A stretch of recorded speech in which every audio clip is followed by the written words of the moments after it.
A very wonderful hit. It reminds us that commitment to Jesus, commitment to prayers, being a Christian, there is nothing that will have to stop you from seeing the kingdom of heaven. Hata ukiwa tajiri duniani, tajiri wa duniani ni wa duniani. Now, nitaanza na kumtambua the very Reverend Canon Paul Kariuki Mwangi, Provost wa hapa, mchungaji. Kwa kiti chake ndio kwa sababu sisi tuko hapa.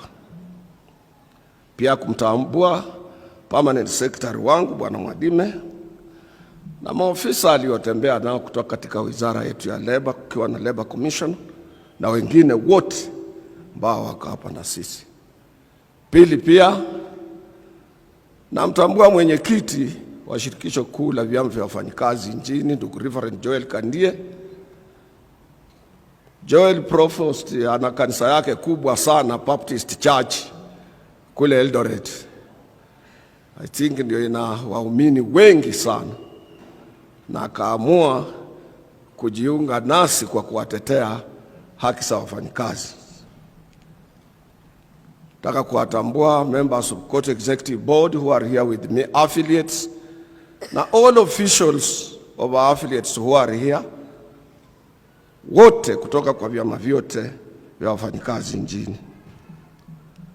Provost, I will be very, very brief. Tuko na Mheshimiwa Ladwa, yeye ni mjumbe wetu hapa, na yeye alizaliwa hapa. Nimejaribu kumsihi sana. Yeye alitoka kwetu yale kabla hajakuwa mjumbe. Kazi yake ilikuwa ni kuorganize Labor Day kule Kotu. Hiyo ndio ilikuwa kazi yake. He is a product of Kotu. Na vile tuko na Kiche, ile kijana wetu wa security, Aladu alikuwa na organize hata security yetu ya Kotu. Na nimejaribu sana kumsihi kwa ajili yeye ni mzaliwa wa area hii. Nimemuona akiwa mdogo, Mheshimiwa Ndolo, Mheshimiwa Mondila alikuwa boxer, akakuja akawa international boxer. Benson unamjua. Hawa ni watoto wamegrow tukiwaona hapa Islands. Mimi from here to my father's house just a walking distance. Na tulikuwa wakati wote tunaingia kwa kina Ladwa wapi, hatukuwa na mpaka hapa tukiwa wadogo. I have tried to talk to him and I know the church will help him, maybe the provost. Amekataa, anataka kwenda kuwa governor nyumbani. Ninamwambia watu wa nyumbani hawakuelewi bwana. Sisi tunajulikana katika area hii, sisi ni watu wa mtaa, watu wa area. Usiende huko nyumbani, ukae hapa, watu wa hapa wanakupenda. Na wakikurudisha kila siku kama mjumbe, sisi tunafurahi sana.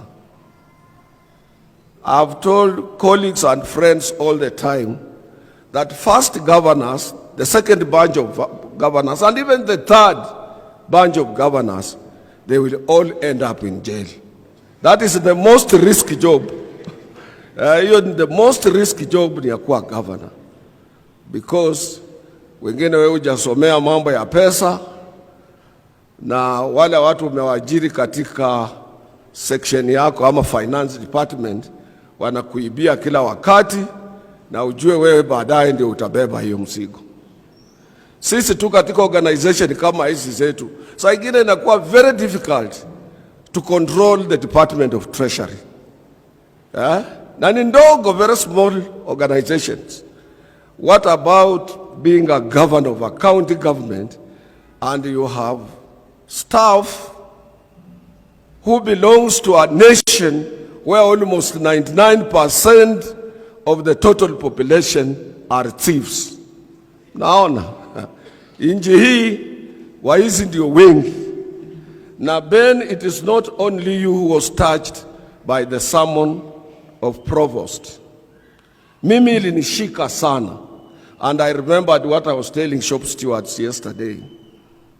Niliambia shop stewards jana mambo ya ILO convention number 189 and 190, of which I and my sister Jacqueline Mugo, as members of the ILO governing body in Geneva, tulipigania sana na tukapika kura ya kwamba hizo conventions mbili siwe ratified na Kenya government.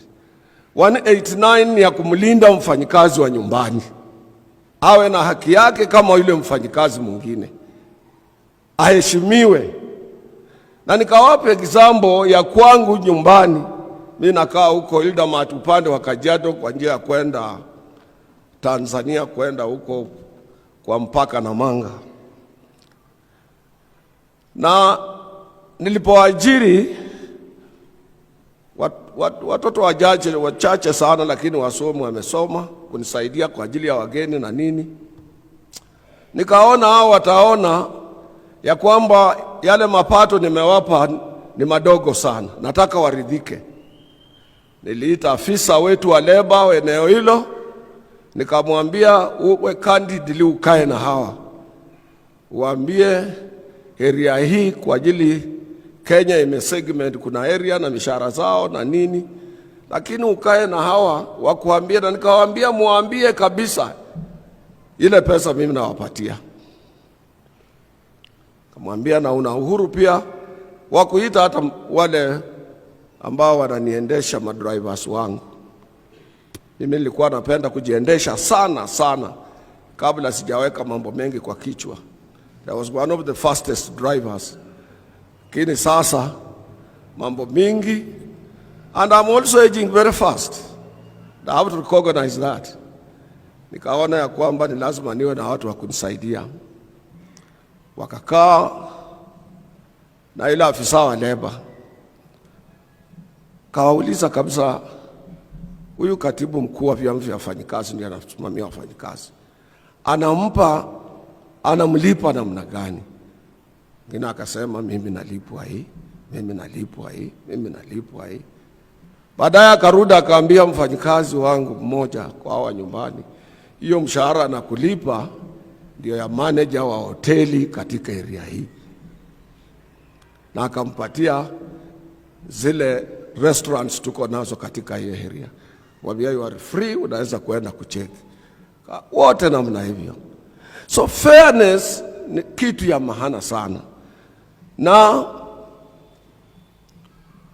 Bwana PS, juzi on Wednesday 24th tulikuwa na National Labor Board mkutano.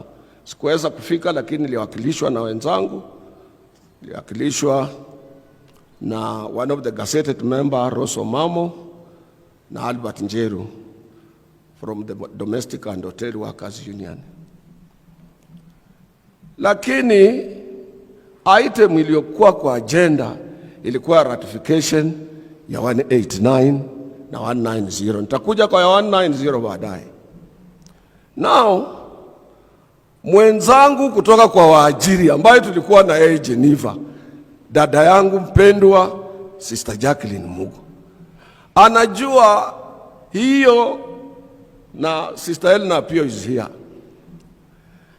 Even if it is a recommendation from the ILO, and more so, Mwanzia is an expert pia kwa mambo ya ILO is here. Ikikuja hapa as a convention, hauna kitu ingine kama kotu, kama Federation of Kenya Employers, ama government apart from ratification. You cannot change even a comma. Because ni kitu ilipigiwa kura na dunia mzima ya kumlinda mfanyikazi wa nyumbani.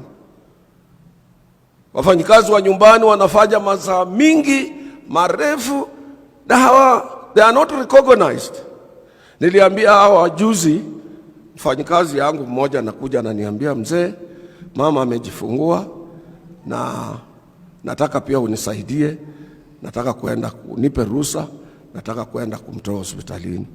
Nikamwambia sio ruhusa peke yake ya kwenda kumtoa hospitalini na urudi hapa.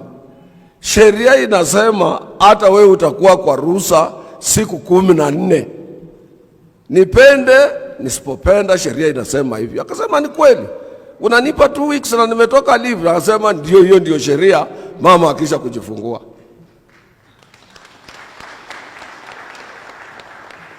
So you see, kama hatuwezi kuratify ILO Convention 189, then we will be doing a big harm to our people.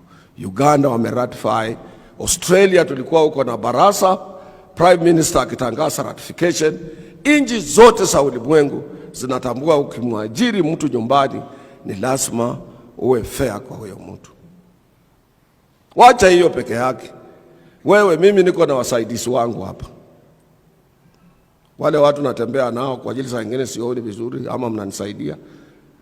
Wasimame hapa watu waone. Wale natembea nao, wale nilipatiwa. Hawa nilipatiwa na serikali. Hawa kile chakula nakula ndio wanakula.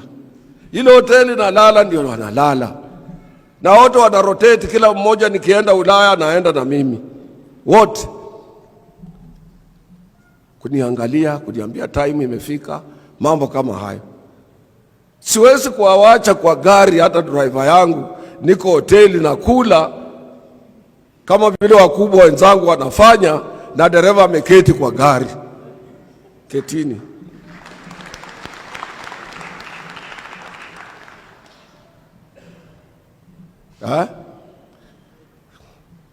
Hata hawa yuko hapa mmoja anaitwa Kuria. Kuria ni huyu mtu wa Kiambu. Hata akaambiwa na wale wenzake alienda nao kwa shule, is it true wewe huwa unaenda na Atwoli Geneva? Wewe tu tulikuwa na wewe unaenda Ulaya.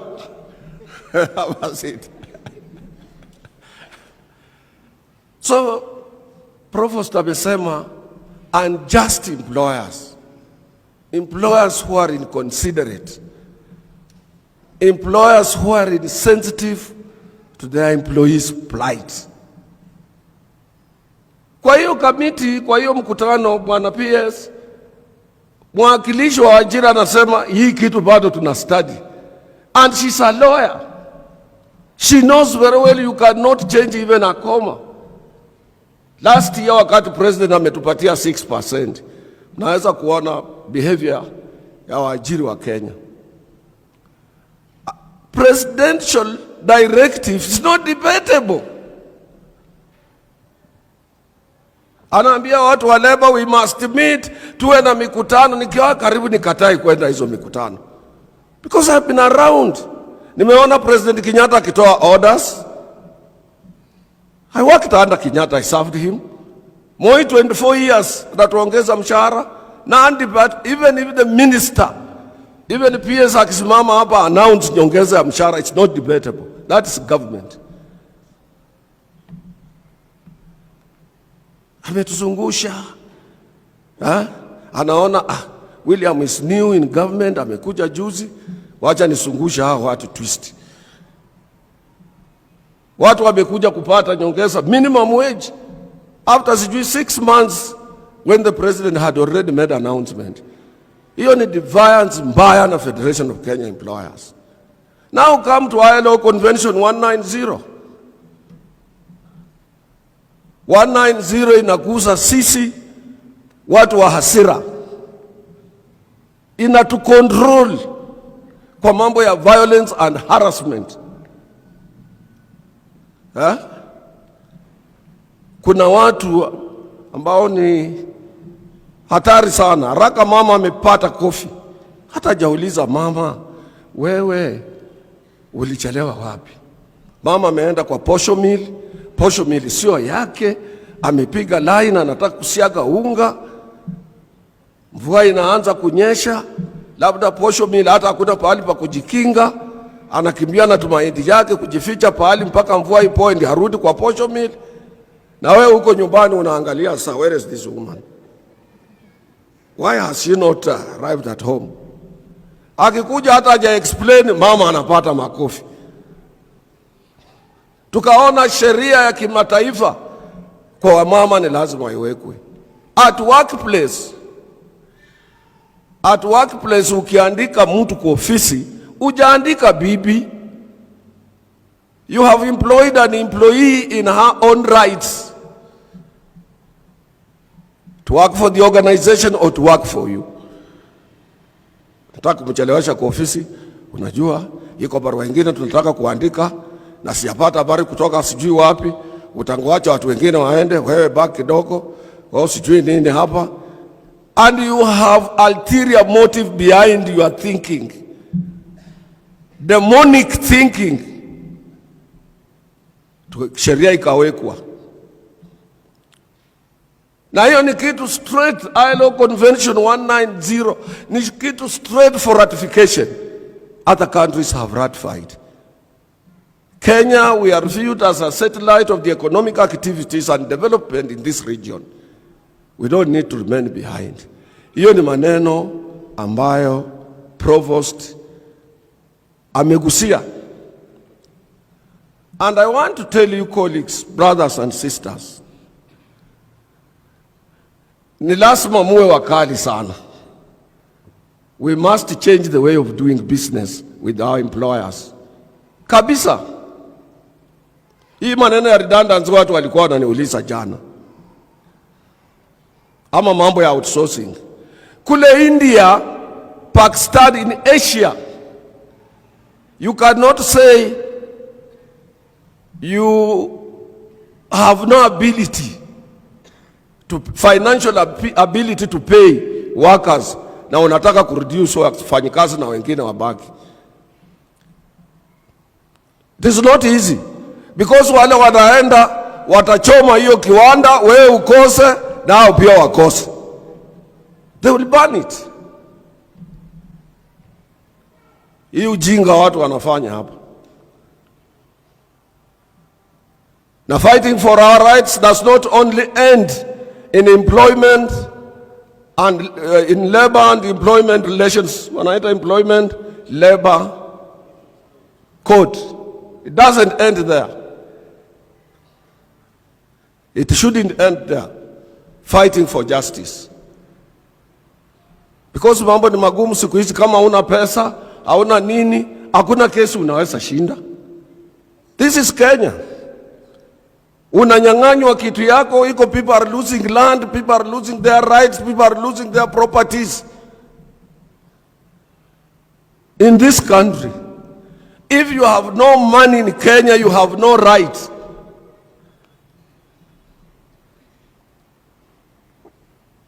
Na hiyo PS, if you are not careful, we will create anarchy. Bali watu wanasema hata ukienda kotini utapata nini? Haki hakuna kotini.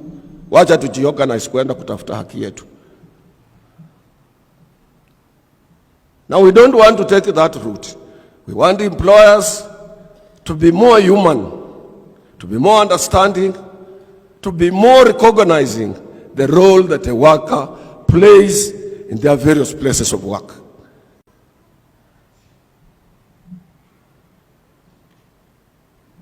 We must be serious in those particular areas.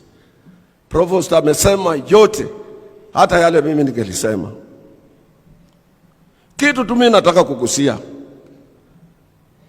Nitakusia tu mambo ya wafanyikazi. I don't want politics. I am a super politician when it comes to politics. But church ilitu advise vizuri na tunataka kuenda na hii advice. Na I think hata politics wakati wa matanga wa masishi pia wangelipiga marufuku vile wamefanya katika kanisa.